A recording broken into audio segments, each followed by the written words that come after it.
When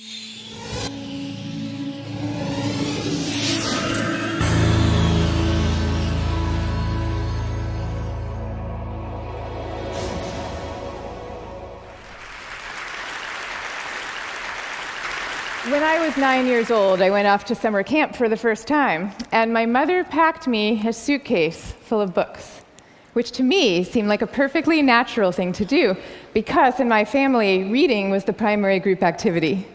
And this might sound antisocial to you, but for us, it was really just a different way of being social. You had the animal warmth of your family sitting right next to you, but you were also free to go roaming around the adventure land inside your own mind. And I had this idea that camp was going to be just like this, but better. I had a vision of 10 girls sitting in a cabin, cozily reading books in their matching nightgowns.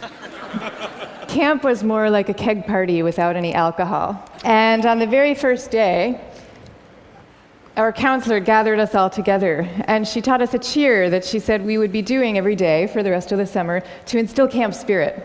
And it went like this. R-O-W-D-I-E, that's the way we spell rowdy, rowdy, rowdy. Let's get rowdy. Yeah. So I couldn't figure out for the life of me why we were supposed to be so rowdy, or why we had to spell this word incorrectly.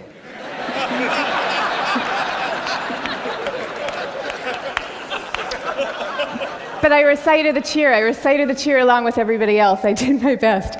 And I just waited for the time that I could go off and read my books. But the first time that I took my book out of my suitcase, the coolest girl in the bunk came up to me and she asked me, "Why are you being so mellow?" Mellow, of course, being the exact opposite of R-O-W-D-I-E. And then the second time I tried it, the counselor came up to me with a concerned expression on her face, and she repeated the point about camp spirit and said we should all really work very hard to be outgoing.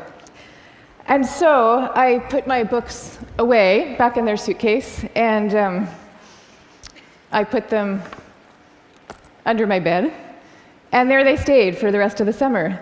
And I felt kind of guilty about this. I felt as if the books needed me somehow, and they were calling out to me, and I was forsaking them. But I did forsake them, and I didn't open that suitcase again until I was back home with my family at the end of the summer. Now, I tell you this story about summer camp. I could have told you 50 others just like it. All the times that I got the message that somehow my quiet and introverted style of being was not necessarily the right way to go, and that I should be trying to pass as more of an extrovert. And I always sensed deep down that this was wrong, and that introverts were pretty excellent just as they were. But for years, I denied this intuition. And so I became a Wall Street lawyer, of all things, instead of the writer that I had always longed to be, partly because I needed to prove to myself that I could be bold and assertive too. And I was always going off to crowded bars when I really would have preferred to just have a nice dinner with friends. And I made these self-negating choices so reflexively that I wasn't even aware that I was making them. Now, this is what many introverts do, and it's our loss for sure, but it is also our colleagues' loss and our community's loss, and at the risk of sounding grandiose, it is the world's loss, because when it comes to creativity and to leadership, we need introverts doing what they do best. A third to a half of the population are introverts. A third to a half. So that's 1 out of every 2 or 3 people you know. So even if you're an extrovert yourself, I'm talking about your coworkers and your spouses and your children and the person sitting right next to you right now. All of them subject to this bias that is pretty deep and real in our society. We all internalize it from a very early age without even having a language for what we're doing. Now, to see the bias clearly, you need to understand what introversion is. And it's different from being shy. Shyness is about fear of social judgment. Introversion is more about how do you respond to stimulation, including social stimulation. So extroverts really crave large amounts of stimulation, whereas introverts feel at their most alive and they're most switched on and they're most capable when they're in quieter, more low-key environments. Not all the time, these things are an absolute, but a lot of the time. So the key then to maximizing our talents is for us all to put ourselves in the zone of stimulation that is right for us. But now here's where the bias comes in. Our most important institutions, our schools and our workplaces, they are designed mostly for extroverts, and for extroverts' need for lots of stimulation. And also, we are living through this belief system. We have a belief system right now that I call the new groupthink, which holds that all creativity and all productivity comes from a very oddly gregarious place. So if you picture the typical classroom nowadays, when I was going to school, we sat in rows. We sat in rows of desks like this, and we did most of our work pretty autonomously. But nowadays, your typical classroom has pods of desks of 4 or 5 or 6 or 7 kids all facing each other. And kids are working in countless group assignments, even in subjects like math and creative writing, which you would think would depend on solo flights of thought. Kids are now expected to act as committee members.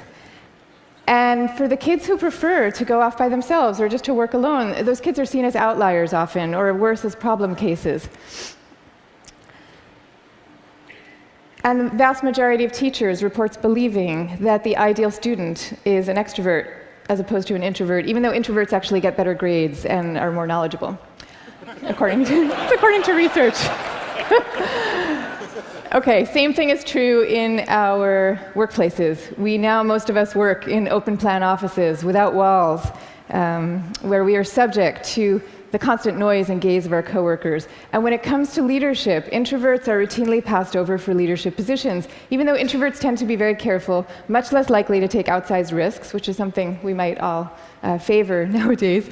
And interesting research by Adam Grant at the Wharton School has found that introverted leaders often deliver better outcomes than extroverts do, because when they are managing proactive employees, they're much more likely to let those employees run with their ideas, whereas an extrovert can quite unwittingly kind of get so excited about things that they're putting their own stamp on things, and other people's ideas might not as easily then bubble up to the surface. Now, in fact, some of our transformative leaders in history have been introverts. I'll give you some examples. Eleanor Roosevelt, Rosa Parks, Gandhi, all these people describe themselves as quiet and soft-spoken and even shy. And they all took the spotlight, even though every bone in their bodies was telling them not to.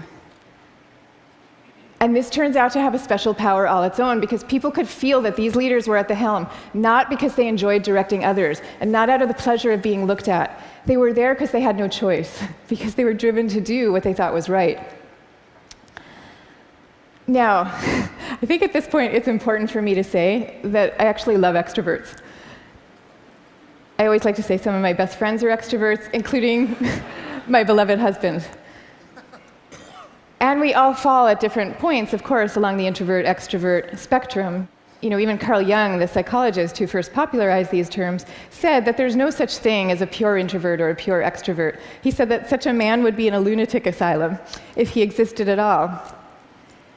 And some people fall smack in the middle of the introvert-extrovert spectrum, and we call these people ambiverts. And I often think that they have the best of all worlds. But many of us do recognize ourselves as one type or the other. And what I'm saying is that culturally, we need a much better balance. We need more of a yin and yang between these two types. This is especially important when it comes to creativity and to productivity, because when psychologists look at the lives of the most creative people, what they find are people who are very good at exchanging ideas and advancing ideas, but who also have a serious streak of introversion in them. And this is because solitude is a crucial ingredient often to creativity. So Darwin, he took long walks alone in the woods and emphatically turned down dinner party invitations.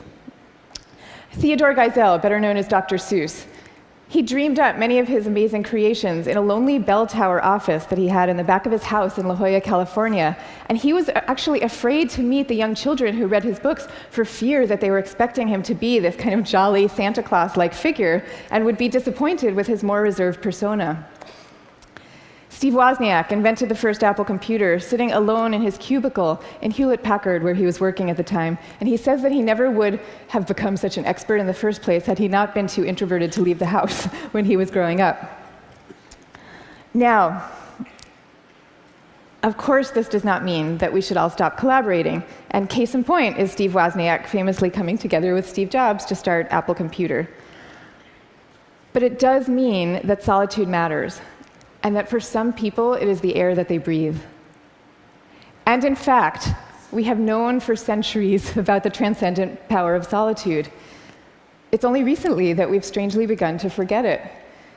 If you look at most of the world's major religions, you will find seekers Moses, Jesus, Buddha, Mohammed, seekers who are going off by themselves, alone, to the wilderness, where they then have profound epiphanies and revelations that they then bring back to the rest of the community. So no wilderness, no revelations.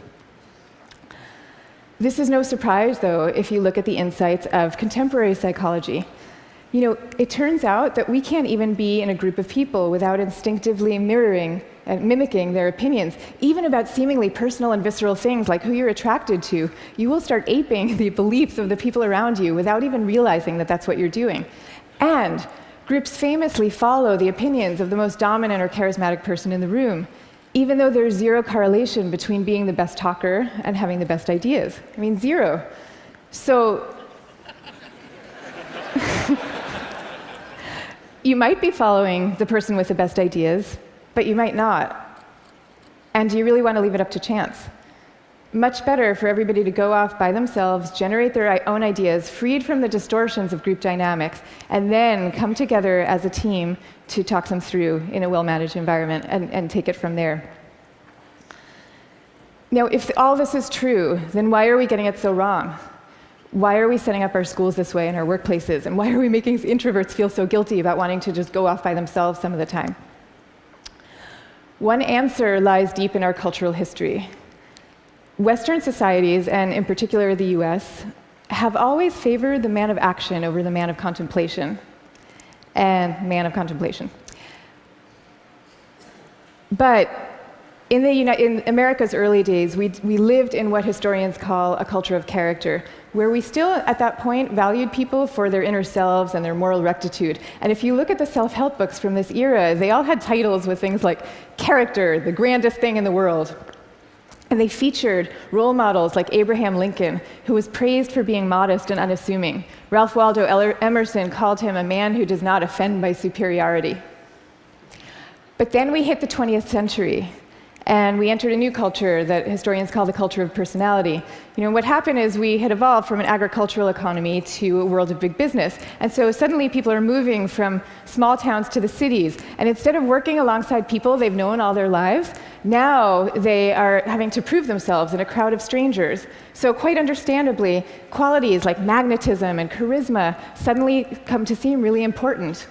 And sure enough, the self-help books change to meet these new needs. And they start to have names like How to Win Friends and Influence People. And they feature as their role models really great salesmen.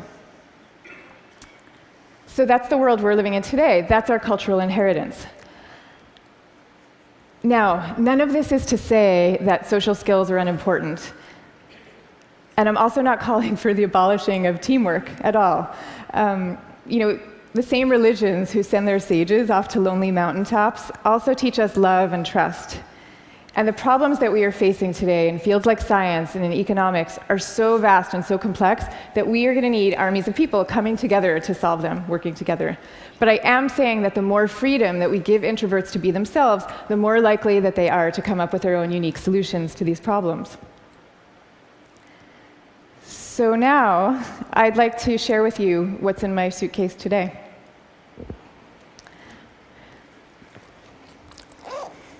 Guess what? Books. I have a suitcase full of books. Here's Margaret Atwood, Cat's Eye. Here's a novel by Milan Kundera. And here's The Guide of the Perplexed by Maimonides. But these are not exactly my books. I brought these books with me because they were written by my grandfather's favorite authors.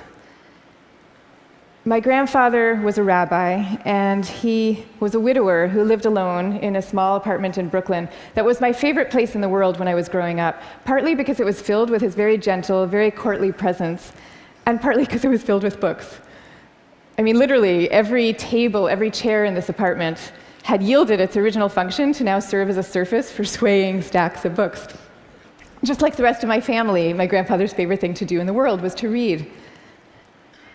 But he also loved his congregation, and you could feel this love in the sermons that he gave every week for the 62 years that he was a rabbi. He would take the fruits of each week's reading, and he would weave these intricate tapestries of ancient and humanist thought, and people would come from all over to hear him speak. But here's the thing about my grandfather. Underneath this ceremonial role, he was really modest and really introverted, so much so that when he delivered these sermons, he had trouble making eye contact with the very same congregation that he had been speaking to for 62 years.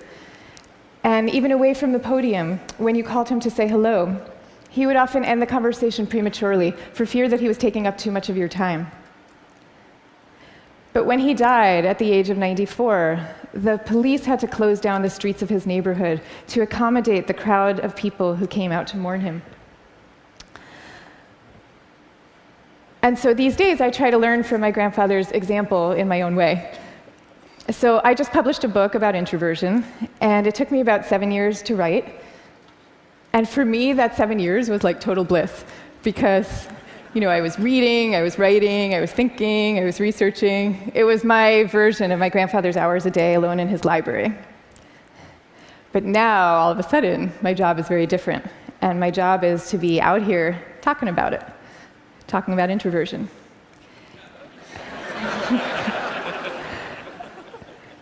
And that's a lot harder for me, because as honored as I am to be here with all of you right now, this is not my natural milieu.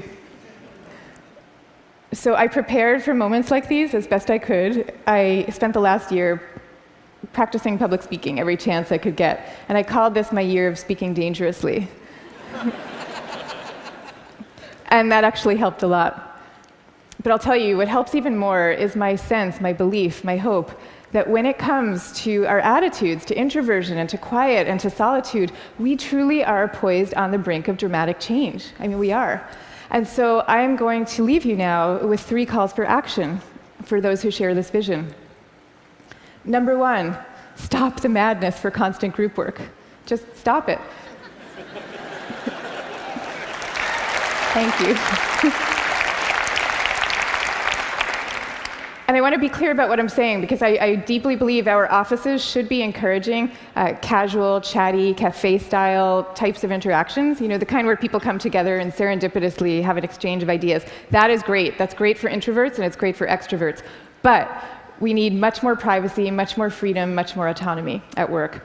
School, same thing. We need to be teaching kids to work together, for sure. But we also need to be teaching them how to work on their own. This is especially important for extroverted children, too. They need to work on their own because that is where deep thought comes from, in part. Okay, number 2, go to the wilderness. Be like Buddha. Have your own revelations. I'm not saying that we all have to now go off and build our own cabins in the woods and never talk to each other again. But I am saying that we could all stand to unplug and get inside our own heads a little more often. Number 3, take a good look at what's inside your own suitcase and why you put it there. So extroverts, maybe your suitcases are also full of books, or maybe they're full of champagne glasses or skydiving equipment. Whatever it is, I hope you take these things out every chance you get and grace us with your energy and your joy. But introverts, you being you probably have the impulse to guard very carefully what's inside your own suitcase. And that's okay. But occasionally, just occasionally, I hope you will open up your suitcases for other people to see, because the world needs you and it needs the things you carry. So I wish you the best of all possible journeys and the courage to speak softly. Thank you very much. Thank you. Thank you. Thank you.